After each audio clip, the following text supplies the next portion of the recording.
हाय। मैं एक बंगाली लड़की हूँ, लेकिन मैं ज़्यादातर कंटेंट्स हिंदी लैंग्वेज में बनाती हूँ। बट क्योंकि मैं एक आसाम की लड़की हूँ, तो आज पूरा वीडियो मैं एसामिस लैंग्वेज में बनाऊंगी। নমস্কাৰ, মোৰ নাম নমি দত্ত। মই বেংগলী যদিও মই অসমতে জন্ম। আৰু আজি আমি অসমবাসীয়ে যি দুখত ভুগি আছোঁ, সেইটো মানে মুখেৰে প্ৰকাশ কৰিব নোৱাৰা। চ' আমি কি হেৰাইছোঁ, কিমান ডাঙৰ মূল্যৱান হীৰা এটা হেৰাইছোঁ, সেইটো আমিহে কেৱল গম পাওঁ। চ' মই আজি প্ৰভুৰ ওচৰত ইমানখিনিয়ে প্ৰাৰ্থনা কৰিম যে জুবিনদাৰ আত্মা য'তেই আছে যাতে শান্তিত থাকক।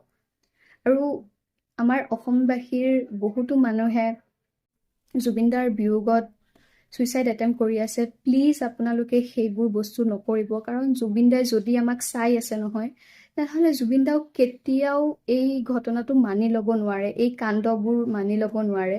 তো প্লিজ আমি যাতে এনেকা একো নকৰোঁ যাতে জুবিনদাৰ আত্মাটোৱে কষ্ট পায়। প্লিজ কথাটো বুজিব, ট্ৰাই কৰিব।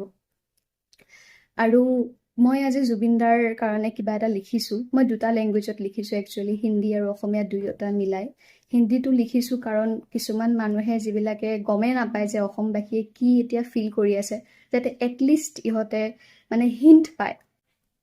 চ' মোৰ ফালৰ পৰা যদি কিবা ভুল হৈ থাকে মোক ক্ষমা কৰিব প্লিজ।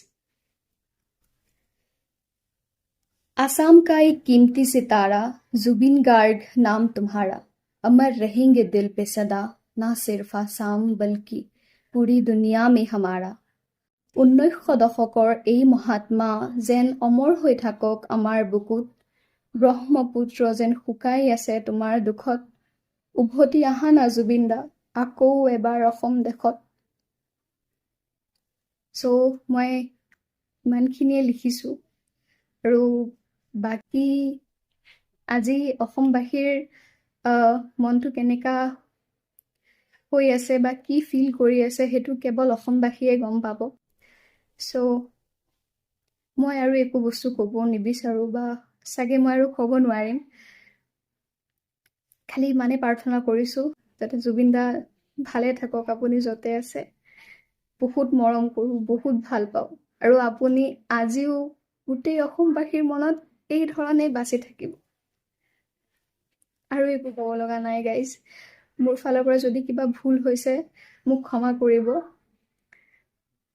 আৰু যিজন মানুহে কেতিয়াও জাতি ধৰ্মৰ ভেদ বিচাৰ কৰা নাই, তো আশা কৰিছোঁ যাতে আপোনালোকেও আগতে গৈ নকৰে। ইমানখিনিয়ে ক'ব